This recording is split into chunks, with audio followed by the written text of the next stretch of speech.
विश्वं दर्पण दृश्यमान नगरी तुल्यं निजान्तर्गतम्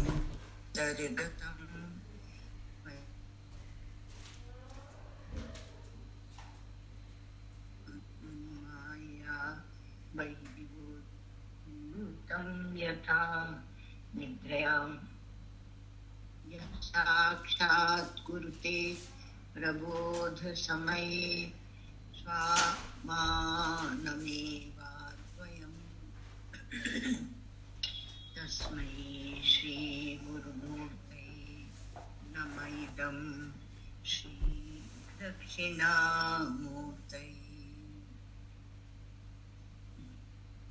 आविर्भूतं पुरस्तान् महदः महो यत्र योगिगम्यं रम्यं स्वानन्दपूर्णं स्मितललितमुखं स्निग्धमुग्धावलोकम् आश्लिष्यद्वक्षसालं विमृशदतिरसान् मूर्ध्निहस्ताम्बुजाभ्यां शीलान्तरङ्गं मम नयनयुगं निर्युगं सञ्चकास्तु अखण्डानन्द सम्बोध मूर्तये ब्रह्ममूर्तये सुधास्मित समाश्लिष्ट नेत्रांत स्फूर्तये नमः।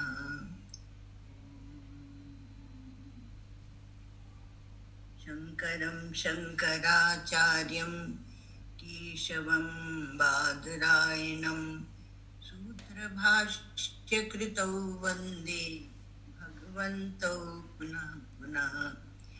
ईश्वरो गुरुरात्मेति मूर्तिभेदविभागिने व्योमवद्व्याप्तदेहाय दक्षिणामूर्तये नमः।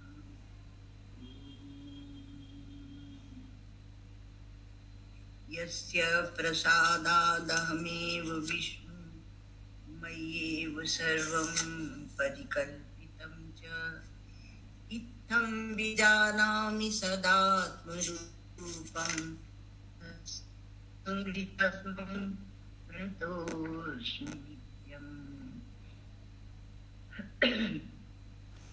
तो एक हम लोग जो अवाच्य है सिद्धांत किंतु उसको वचनों में उतारा जाता है, उस परमात्मा के नाम आदि नहीं है, क्योंकि उसमें गुण नहीं है, उसमें क्रिया नहीं, जाति नहीं, संबंध नहीं है और रूढ़ी भी नहीं है।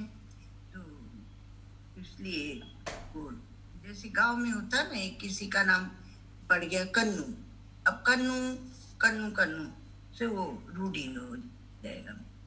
तो ये सब नहीं, इसलिए नहीं है भगवान के, पर वह परमात्मा क्या है तो कहा कि उसमें धर्म नहीं है, क्रिया नहीं, सब है ना। तो इसलिए ब्रह्म क्या है कहा निर्विशेष। हमारे यहाँ दर्शन में विशेष और निर्विशेष, विशेष का अर्थ होता है कि जिसको पृथक किया जा सकता है, जिसको अलग किया जा सकता है। तो जो मन वाणी का विषय हो सकता है वो विशेष होता है, और उससे रहित जो है वो निर्विशेष है। एक बात और बताई थी अंत में कि एक तो ये है कि जो कुछ भी हम बोलते हैं वो द्वैत में बोलते हैं और अद्वैत में नहीं बोलते हैं।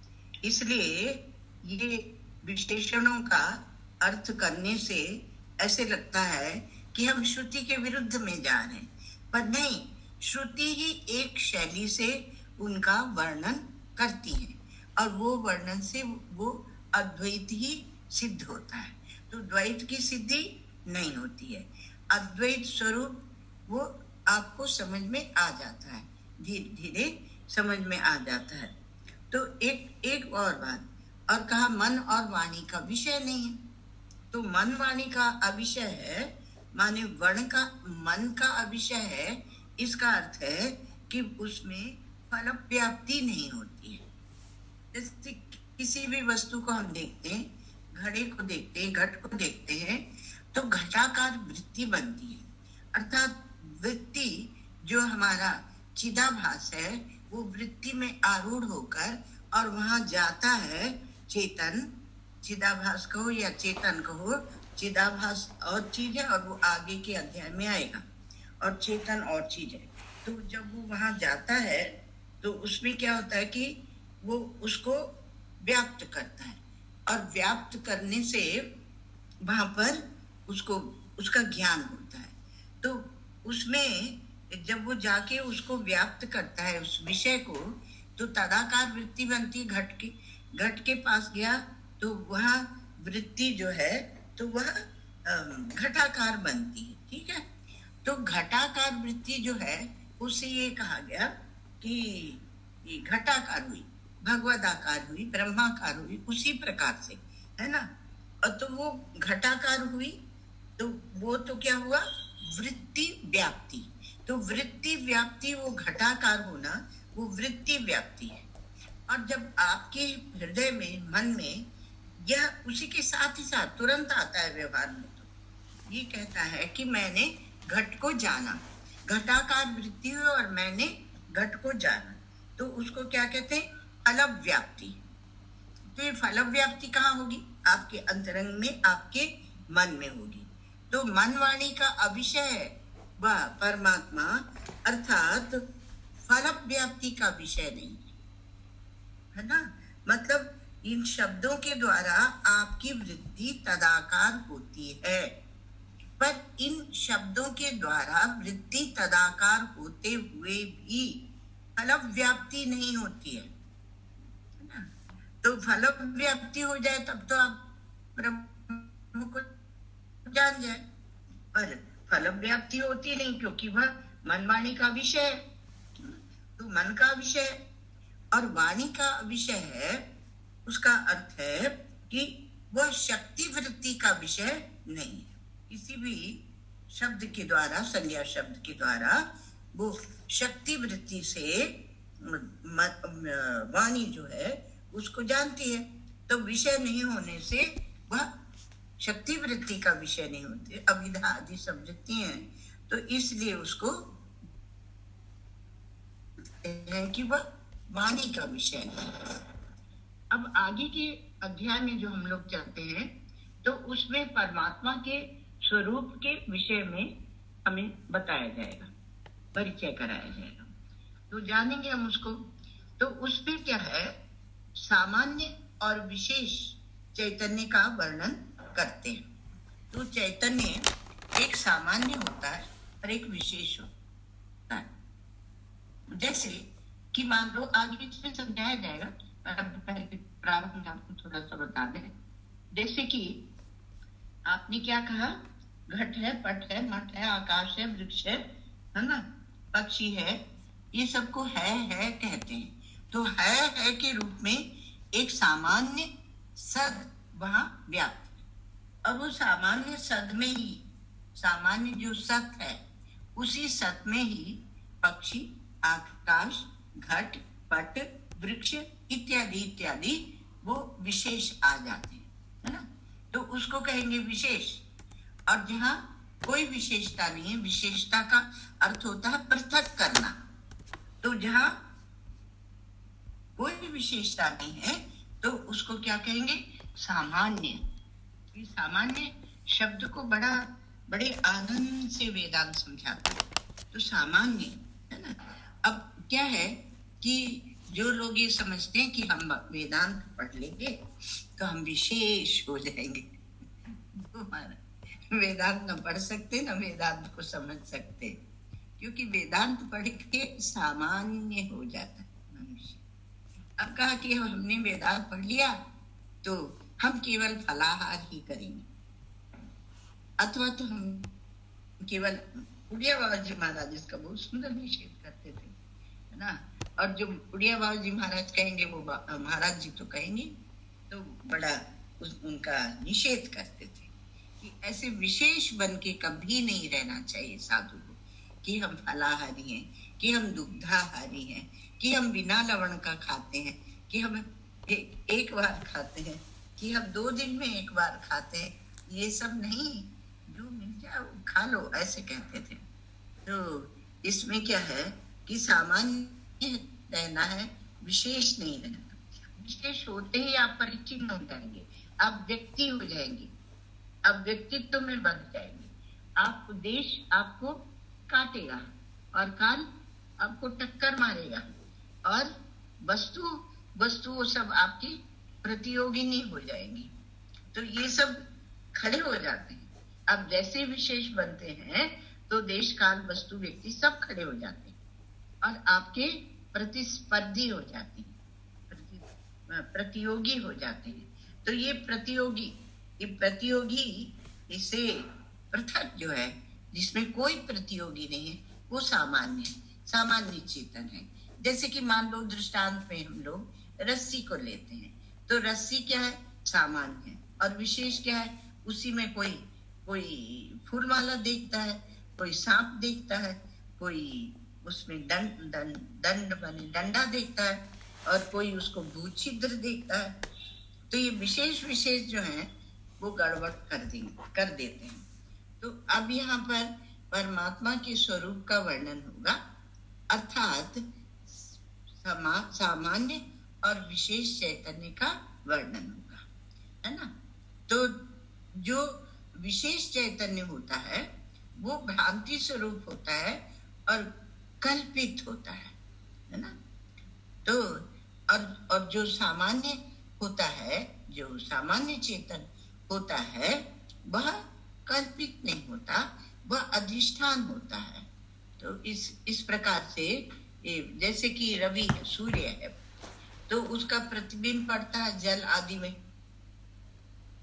तो रवि रूप जो विशेष है, तो उसको पहचानने के लिए वह विशेष चैतन्य पहचाने।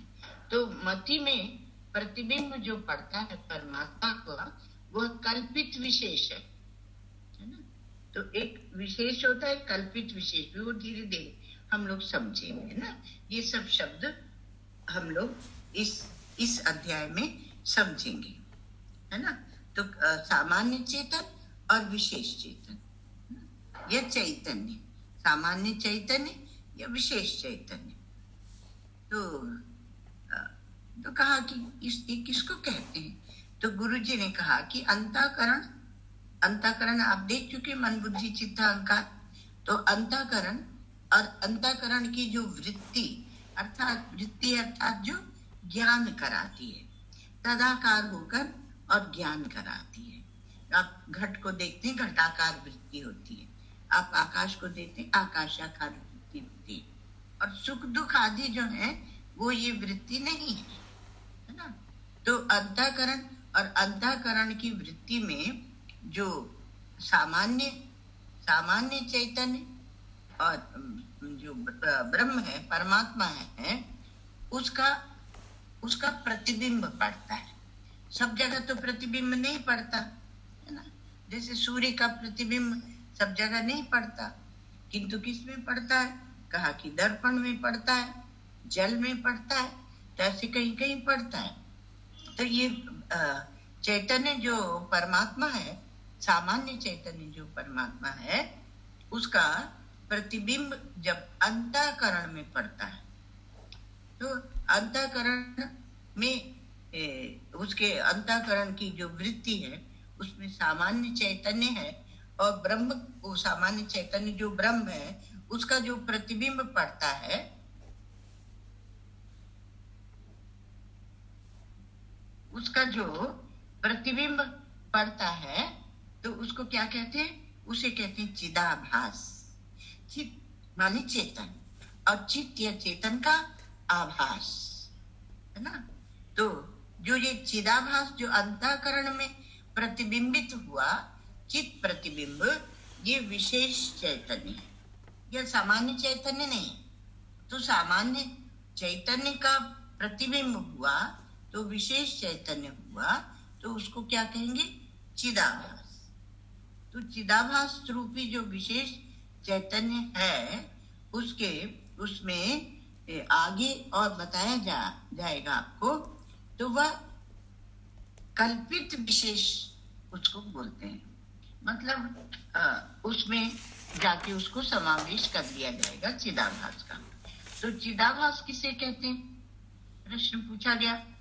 तो और क्या उसके लक्षण है? तो गुरुजी ने कहा कि चैतन्य के लक्षण के सहित हो पर चैतन्य नहीं हो, चैतन्य के लक्षण से रहित होता, सहित नहीं रहित होता, क्योंकि जब उसके लक्षण नहीं तो रहित हो जाएगा ना।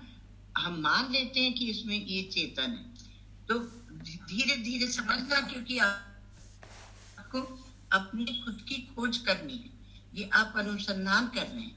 तो चैतन्य के लक्षण से रहित होता है, मतलब खुद को भी जाने अन्य को भी जाने, पर भासता ऐसे है कि चैतन्य के लक्षणों से रहित पर चैतन्य के समान भासे, उसको कहते हैं चिदाभास।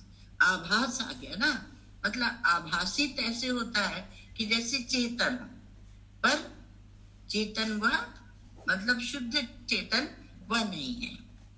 तो इसको क्या बोलते हैं? विशेष चैतन्य। तो चिदाभास को विशेष चैतन्य क्यों कहते हैं? क्योंकि वह अल्पदेश में अल्पकाल में रहता है। तो जो वस्तु अल्पदेश और अल्पकाल में रहती है, परिच्छिन्न रहती है, एक घेरे में रहती है ना, उसको बोलते हैं विशेष। वो विशेष है। अब देखो, सामान्य भाषा में हम लोग क्या समझते हैं कि विशेष माने वो विशेष व्यक्ति है, वो विशेष ऐसे करके बड़ा सम्मान देते हैं, पर यहाँ कुछ सम्मान नहीं दिया, उसको अल्प में छोड़ दिया, उसको परिच्छिन्नता में छोड़ दिया, उसको टुकड़े में काट दिया। तो ये विशेष जो है ये अल्पदेश अल्पकाल में रहता, और इसलिए ऐसी वस्तु जो अल्पदेश अल्पकाल को सम्मान देती हो, और लेकिन वो सोचती हो कि मैं तो कुछ हूं, तो चिदाभास। तो अंतःकरण प्रदेश में है ना, और वो ये चिदाभास जो है, तो अंतःकरण प्रदेश और जागृत काल में, जागृत काल दिख रहा है, जागृत स्वप्न का विवेक हम लोग करके आए, मतलब एक उसकी सामान्य समझ लेके आए हैं। अब उसको गहरे गहरे समझना है, तो कहा कि देखो ये अंतःकरण प्रदेश में और जागृत काल से उसको काल को काट दिया, और स्वप्न काल और अज्ञान काल में है कौन? चिदाभास। विशेष जो चेतन है चिदाभास, वो अंतःकरण प्रदेश माने उसको क्या बोलते हैं, आपके देश को सीमित कर दिया, और काल में जागृत काल, स्वप्न काल, अज्ञान काल में है, और कौन? चिदाभास। इसलिए उसको विशेष चैतन्य कहते हैं। क्या? अब यहाँ पर आगे बढ़ने के पहले हम लोग एक दो शब्द और जानेंगे। तो क्या शब्द जानेंगे? क्योंकि कहा कि अधिष्ठान और अध्यस्त है ना, तो विशेष चैतन्य जो होता है तो उसको बोलते हैं अध्यस्त। तो अध्यस्त ये विशेष जो है, इसको दो प्रकार है, तो इसके दो प्रकार हो गए, अधिष्ठान और अध्यस्त। ऐसे विशेष के दो प्रकार बना दिए। तो भ्रांति काल में जिसकी प्रतीति होती है, भ्रांति काल में जिसकी प्रतीति नहीं होती है, पहले अधिष्ठान को समझ लें अथवा पहले अध्यस्त को समझें। तो कहा कि भ्रांति काल में, अर्थात जब हमें अविद्या की निवृत्ति नहीं हुई है और हम अपने को परिच्छिन्न मान रहे हैं, तो जिसकी प्रतीति नहीं होती है, पर जिसकी प्रतीति भ्रांति की निवृत्ति होने पर होती है, उसको कहते हैं अधिष्ठान रूप विशेष। क्योंकि यह विशेष के दो प्रकार बता रहे हैं ना, थोड़ा सा समझना कि अधिष्ठान रूप विशेष, अधिष्ठान रूप विशेष को जब हम जानते हैं तब क्या होता है? अविद्या की निवृत्ति होती है। तो भ्रांति काल में जिसकी प्रतीति नहीं होती है, पर जिसकी प्रतीति होने से भ्रांति की निवृत्ति हो जाती है, वो अधिष्ठान है। पर वो अधिष्ठान रूप विशेष है। विशेष क्यों? क्योंकि विशेष इसलिए बोलते हैं कि उसने भ्रांति को काटा है ना।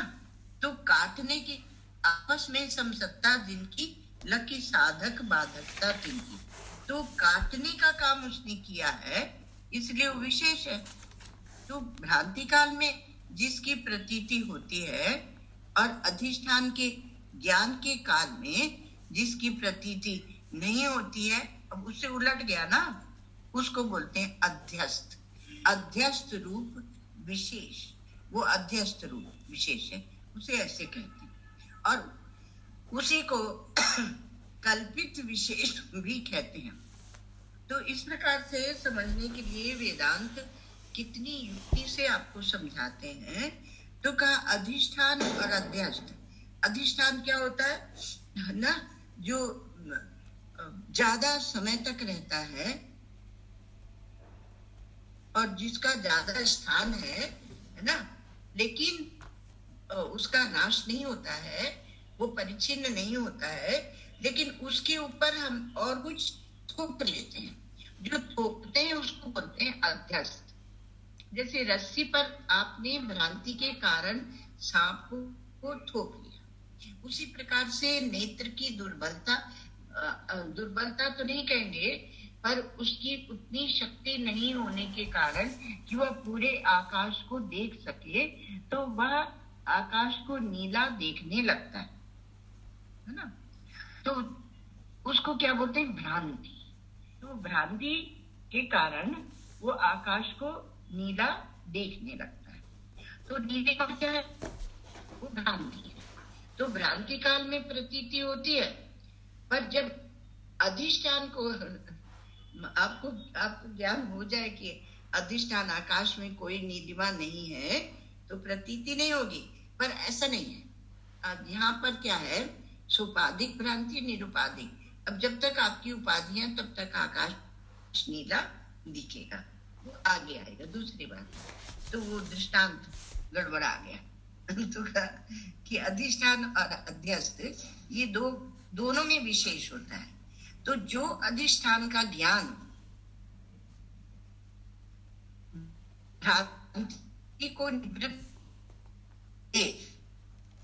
ना, तो भ्रांति काल में उसकी प्रतीति नहीं होती, पर उसकी प्रतीति भ्रांति की निवृत्ति हो जाती, वह अधिष्ठान विशेष है। और भ्रांति काल में जिसकी प्रतीति होती है, पर अधिष्ठान के ज्ञान के काल में जो उसकी प्रतीति नहीं होती है, उसको क्या बोलते हैं? अध्यस्त रूप विशेष अथवा कल्पित विशेष। अध्यस्त या कल्पित दोनों एक ही बात है ना। तो क्या है कि विशेष जो चैतन्य है उसको दृष्टांत के द्वारा हम लोग समझने की कोशिश करते हैं ना। तो वेदांतों में ऐसे समझाते हैं कि जैसे सूर्य का प्रकाश है तो सर्वत्र समान है, सर्वत्र समान है, पर हम उसको हम कभी भी कुछ देखते हैं ना, तो हम प्रकाश को महत्व नहीं देते, हम वायु को महत्व नहीं देते ना। जब तकलीफ होती है तब वायु को महत्व दिया जाता है, जब ऑक्सीजन का सिलेंडर आता है। तो जब सूर्य का प्रकाश हो सर्वत्र समान है और वो पर सब जगह वो प्रतिबिंबित नहीं होता है। तो जब जहाँ दर्पण होता है ऐसे मतलब कोई उपाधि विशेष होती है, वहां उसका प्रतिबिंब दिखता है, तब वो विशेष रूप उसका दिखाई पड़ता है। और दूसरी बात क्या कही कि जैसे सूर्य का प्रकाश सर्वत्र समान है, किंतु वस्त्र आदि में, वस्त्र में, कोयले में, कोयला आपको थोड़ा सा स्पष्टता हो जाए इसलिए बोले, ये सब में वो इसको वो जला नहीं सकता। सूर्य के प्रकाश में हम लोग कोयला रख दें तो क्या उसमें आग उत्पन्न होगी? अथवा आपके कपड़ों में क्या आग लग जाएगी? तो कहा नहीं, पर विशेष एक क्या बोलते हैं, कौन सा कांच होता है, एकांत मानी बोलते हैं, तो उसके द्वारा जब उसकी उपाधि के द्वारा, उसके द्वारा जब सूर्य का प्रकाश वहां एक जगह केंद्रित किया जाता है तो अग्नि प्रकट हो जाती है, तो विशेष अग्नि प्रकट होती है, तो तब वो वस्त्र को या रुई को जला भी सकता है। तो जो सामान्य रूप है वो सर्वदा ज्यों का त्यों रहता है ना, और ज्यादा काल में रहता है। तो वो क्या है, वो बहुत काल में रहना और यथार्थ होता है, उसको यथार्थ भी कहते हैं हम लोग।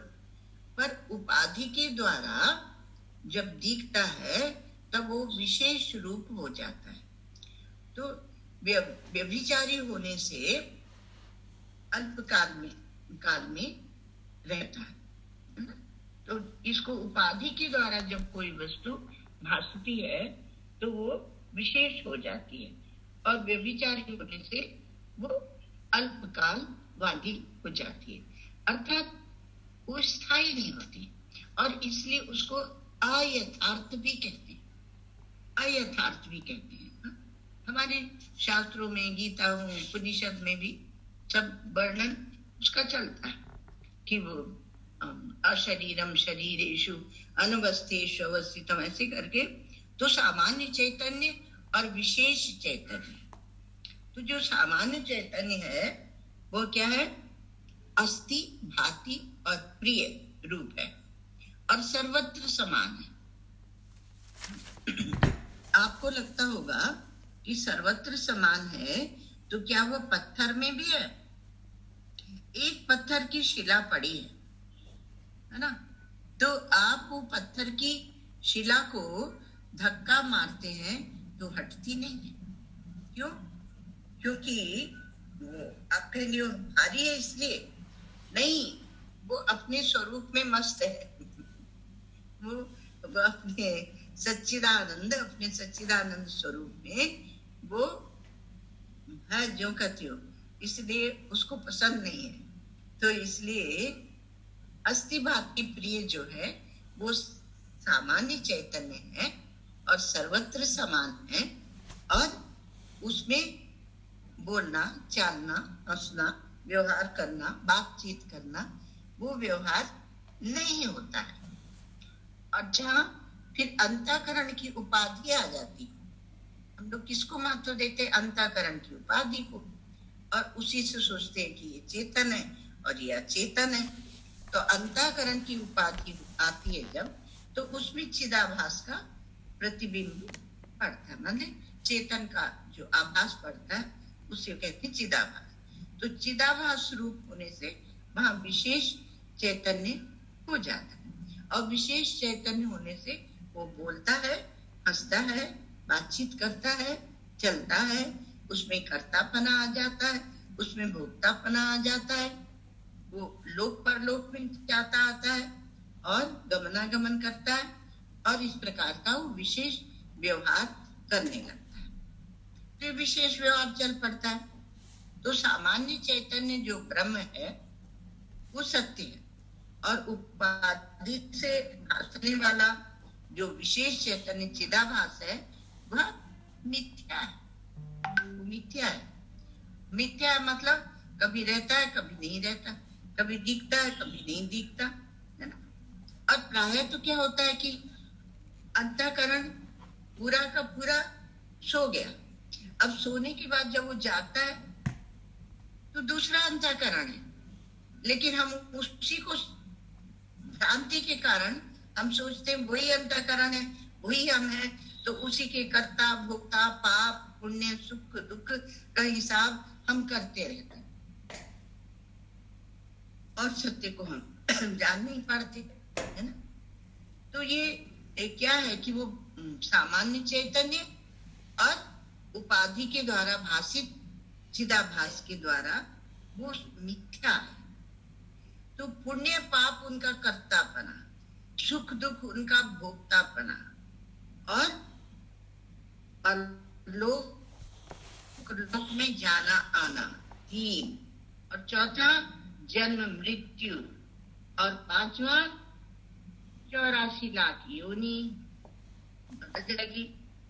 ये जो संसार रूप धर्म है ये सब चिदाभासी और जो कि खुद ही मिथ्या है, और जो सामान्य चैतन्य जो ब्रह्म है उसके धर्म नहीं है। तो आज हम लोग इतने में ही रखें, है ना। और इसका बड़ा सुंदर वर्णन आगे चलेगा सामान्य चैतन्य और विशेष चैतन्य का, और जो वेदांतों में दृष्टांत दिए जाते हैं बड़ी सरलता से आपको समझा दिया जाता है। और जो दृष्टांत हमारा जागृत स्वप्न सुषुप्ति का है वो तो एक अपना